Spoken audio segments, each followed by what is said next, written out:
Hi ನಮಸ್ಕಾರ ಎಲ್ಲರಿಗೂ. ಎಲ್ಲ ಹೆಂಗಿದ್ರಿ? ಆರಾಮ ಇದ್ರಿ ಅಲ್ದಾ? ಇವತ್ತು ನಾವು ನಮ್ಮ ಕುಂದಾಪುರ ಬದಿಗೆ ಜಾರಿ ಮತ್ತು ಬದ್ನಿಕಾಯಿ ಸಾರ ಮಿಕ್ಸ್ ಮಾಡಿ ಹ್ಯಾಂಗೆ ಮಾಡತ್ನಲ್ಲಿಗೆ ತೋರಿಸ್ತಾ ಇದ್ದೆ.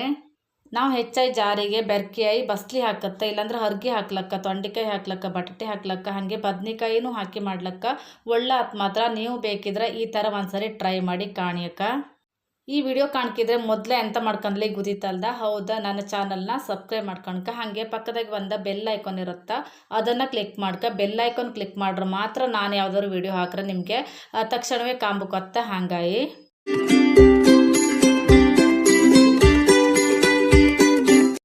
ಬನ್ನಿ ಹಂಗಾರೀಗ ಜಾರಿ ಬದ್ನಿಕಾಯಿ ಮಿಕ್ಸ್ ಮಾಡಿ ಹ್ಯಾಂಗೆ ಸಾಂಬಾರು ಮಾಡೋದು ಅಲ್ಲಿಗೆ ಬಪ್ಪ.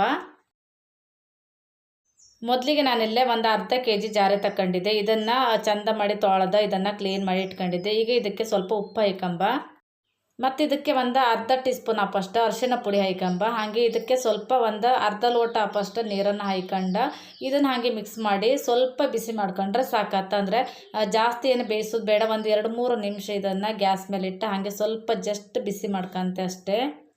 ಈ ಜಾರಿ ಬಿಸಿ ಮಾಡಿದ್ರೆ ಹಾಗೆ ಇಟ್ಟರೆ ಜರ್ಗಿ ಹೊತ್ತದಲ್ಲಿ ಹೇಳ್ತಾರೆ ನಮ್ಮ ಕುಂದಾಪುರ ಸೈಡ್ನಾಗೆ, ಅಂದರೆ ಸ್ವಲ್ಪ ಮೆದು ಹೊತ್ತದಲ್ಲಿ ಹೇಳತ್ತಾರೆ. ಹಾಗೆ ಇದನ್ನು ಬಿಸಿ ಮಾಡೋಕೆ ಇಡ್ತೆ. ಈ ಕಡೆ ನಾನು ಮಸಾಲೆಗೆ ರೆಡಿ ಮಾಡ್ತೆ.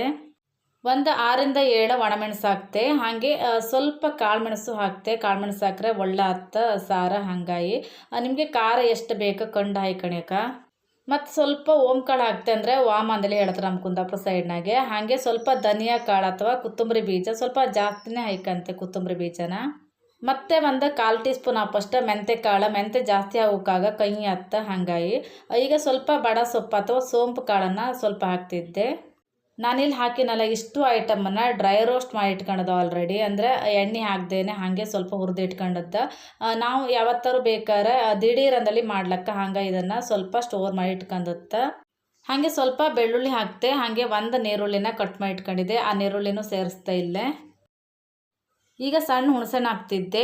ನೀವು ಟೊಮೆಟೊ ಹಾಕಿದ್ರೆ ಹುಣಸೆಹಣ್ಣು ಹಾಕುವ ಅಗತ್ಯ ಇರುವುದಿಲ್ಲ, ನಾನು ಟೊಮೆಟೊ ಹಾಕೋದಿಲ್ಲ. ಹಾಗಾಗಿ ಈಗ ಲಾಸ್ಟಲ್ಲೇ ಕಾಯಿ ತುರಿ ಹಾಕ್ತೆ. ಕಾಯಿ ತುರಿನ ಹಾಕಿ ಇದನ್ನು ನಾನು ಒಂದು ಮಿಕ್ಸಿ ಜಾರಲ್ಲಿ ಹಾಕಿ ರುಬ್ಕೊಂಡು ಬತ್ತೆ.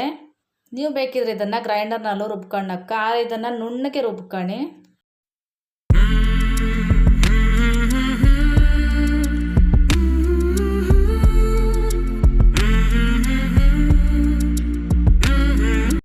ಈ ಕಡೆ ನಾನು ಗ್ಯಾಸ್ ಸ್ಟವ್ ಮೇಲೆ ಸಾರು ಮಾಡೋಕ್ಕೆ ಒಂದು ಪಾತ್ರೆ ಇಟ್ಕೊಂಡಿದ್ದೆ. ಇದಕ್ಕೆ ನಾನು ಈಗ ಸ್ವಲ್ಪ ಕೊಕೊನಟ್ ಆಯಿಲ್ ಹಾಕ್ತಿದ್ದೆ. ಕೊಕೊನಟ್ ಆಯಿಲ್ ಹಾಕಿದ್ರೆ ರುಚಿ ಹತ್ತ ತಿನ್ಬೇಕು ಮತ್ತು ಆರೋಗ್ಯಕ್ಕೂ ಒಳ್ಳೇದು. ಹಾಗಾಗಿ ಈಗ ನಾನು ಒಂದು ನೀರುಳ್ಳಿನ ಕಟ್ ಮಾಡಿ ಇಟ್ಕೊಂಡಿದ್ದೆ. ಇದನ್ನು ಹಾಕಿ ಹಾಗೆ ಸ್ವಲ್ಪ ಫ್ರೈ ಮಾಡ್ಕೊಂಬ. ಈಗ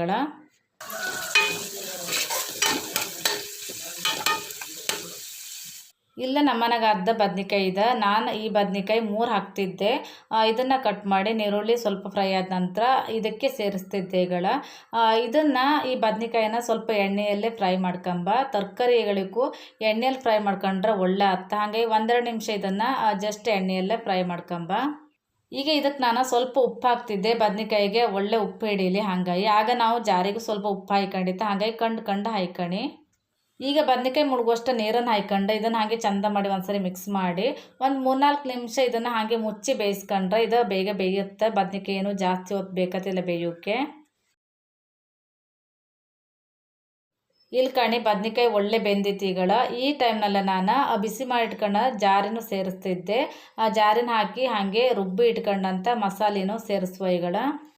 ಈ ಥರ ಒಂದ್ಸರಿ ನೀವು ಮಾಡಿ ಕಾಣಿ ಹೆಂಗೆ ತಳಿಗೆ ನನಗೆ ಹೇಳಿ ಅಕ್ಕ. ಹಾಗೆ ಮಿಕ್ಸಿ ಜಾರ್ ತೊಳೆದು ನೀರನ್ನು ಇಲ್ಲ ಹಾಕ್ತಿದ್ದೆ. ನೀರನ್ನು ನೀವು ಸ್ವಲ್ಪ ಕಂಡು ಹಾಯ್ಕೊಂಡು ನಾನು ಇದನ್ನು ಎಲ್ಲ ಒಂದ್ಸರಿ ಮಿಕ್ಸ್ ಮಾಡ್ಕೊಂತೆ. ಇದು ತುಂಬ ತೆಳುವಾರು ಅಷ್ಟು ಒಳ್ಳೆ ಆಗ್ತಿಲ್ಲ, ಸ್ವಲ್ಪ ದಪ್ಪನೇ ಈ ಸಾರ. ಹಾಗೆ ನಾನು ಕಂಡು ಸ್ವಲ್ಪ ನೀರನ್ನು ಮತ್ತೆ ಸೇರಿಸ್ಕೊತಿದ್ದೆ ಇಲ್ಲೇ. ಈಗ ಲಾಸ್ಟಿಗೆ ಒಂದು ಅರ್ಧ ಇಂಚ್ ಅಪ್ಪಷ್ಟು ಶುಂಠಿನ ಜಜ್ಜಿ ಹಾಕ್ತಿದ್ದೆ. ಅಂತಕ್ಕಂದ್ರೆ ಬದ್ನಿಕಾಯಿನೂ ಗ್ಯಾಸ್ ಹಾಗೆ ಜಾರಿನೂ ಗ್ಯಾಸ್. ಹಾಗಾಗಿ ಈಗಳ ಚಂದ ಮಾಡಿ ಒಂದ್ಸರಿ ಮಿಕ್ಸ್ ಮಾಡಿ ಒಳ್ಳೆ ಮಾಡಿ ಕುದಿಸ್ಕೊಂಡ್ರೆ ನಮ್ಮ ಇವತ್ತಿನ ಜಾರಿ ಮತ್ತು ಬದ್ನಿಕಾಯಿ ಮಿಕ್ಸ್ ಸಾಂಬಾರು ರೆಡಿ ಆಯ್ತು. ಈಗ ಒಂದು ಮುಚ್ಚಳ ಮುಚ್ಚಿ ನಾನಿಲ್ಲೇ ಸ್ವಲ್ಪ ಹೊತ್ತು ಕುದಿಸ್ಕೊಂತೆ. ನಿಮಗೆ ಈ ಥರ ತರಕಾರಿ ಎಲ್ಲ ಹಾಕಿ ಮಾಡೋಕೆ ಇಷ್ಟ ಆಗಲಿಲ್ಲ ಅಂದರೆ ಜಾರಿ ಸಾಂಬಾರನ್ನ ಇದೇ ಥರ ನೀವು ಬೇಕಿದ್ರೆ ಮಾಡ್ಲಕ್ಕ. ತರಕಾರಿ ಯಾವುದು ಹಾಕಂದಳಿಗೆ ಇಲ್ಲ ಹಾಗೇನೂ ಮಾಡ್ಲಕ್ಕ. ಬೇಕಿದ್ರೆ ಟೊಮೆಟೊ ಒಂದು ಸೇರಿಸ್ಕೊಂಡ್ಲಕ್ಕ. ನನಗಂತೂ ಈ ಜಾರಿ ಫುಲ್ ಫೇವ್ರೇಟ್. ನಮ್ಮನೆ ಮಕ್ಳಿಗೂ ಅಷ್ಟೇ ಮಸ್ತ್ ಇಷ್ಟಪಡ್ತಾರೆ ಎಲ್ಲರೂ ಜಾರಿ ಅಂದರೆ. ಹಂಗೆ ಇವತ್ತು ಜಾರಿ ಮತ್ತು ಬದ್ನಿಕಾಯಿ ಹಾಕಿ ಮಾಡಿತ್ತು ಒಳ್ಳೆ ಅತ್ತ. ನಾವು ಯಾವಾಗಲೂ ಈ ಥರ ಮಾಡುತ್ತಾ ಹಂಗೆ ಈ ವಿಡಿಯೋನ ನಿಮ್ಮ ಜೊತೆಗೆ ಇವತ್ತೇ ಶೇರ್ ಮಾಡ್ತಿದ್ದೆ. ನೀವು ನಿಮ್ಮ ಮನೆಗೆ ಜಾರಿ ಸಾಂಬಾರನ್ನ ಯಾವ ಥರ ಮಾಡ್ತೀರಿ ಅಂದೇಳಿಗೆ ನನಗೆ ತಿಳಿಸಿ ಅಕ್ಕ. ಬೇರೆಯವ್ರಿಗೂ ಇದು ಹೆಲ್ಪ್ ಆಗುತ್ತೆ. ಹಾಗಾಗಿ ಮತ್ತು ಈ ಥರ ನೀವು ಒಂದ್ಸರಿ ಬೇಕಾದ್ರೆ ಟ್ರೈ ಮಾಡಿ ಕಾಣಿ. ಮತ್ತು ಹ್ಯಾಂಗೆ ಬಂತಂದೇಳಿಗೆ ನನಗೆ ಕಾಮೆಂಟಲ್ಲಿ ತಿಳಿಸೋದನ್ನು ಮರಿಬೇಡಿ ಅಕ್ಕ. ಫ್ರೆಂಡ್ಸ್, ಹಾಗೆ ಈ ವಿಡಿಯೋ ನಿಮಗೆ ಇಷ್ಟ ಆಯ್ತು ಅಂದೇಳಿ ಅಂದ್ಕೊಂತಿದ್ದೆ. ಇಷ್ಟ ಆದರೆ ಒಂದು ಲೈಕ್ ಮಾಡೋದನ್ನು ಮರಿಬೇಡಿ ಅಕ್ಕ. ಹಾಗೆ ನಿಮ್ಮ ಫ್ಯಾಮಿಲಿ ಮತ್ತು ಫ್ರೆಂಡ್ಸ್ ಯಾರಾದರೂ ಇದ್ದರೆ ಈ ವಿಡಿಯೋನ ಅವರಿಗೂ ಶೇರ್ ಮಾಡಿ, ಅವರಿಗೂ ಹೆಲ್ಪ್ ಆಗ್ತಾ. ಹಾಗಾಗಿ ಮತ್ತೆ ಇನ್ನೊಂದು ವಿಡಿಯೋ ಜೊತೆ ನಿಮಗೆ ಮತ್ತೆ ಸಿಗ್ತಲ್ಲಿವರೆಗೂ ಟಾಟಾ ಬಾಯ್ ಬಾಯ್.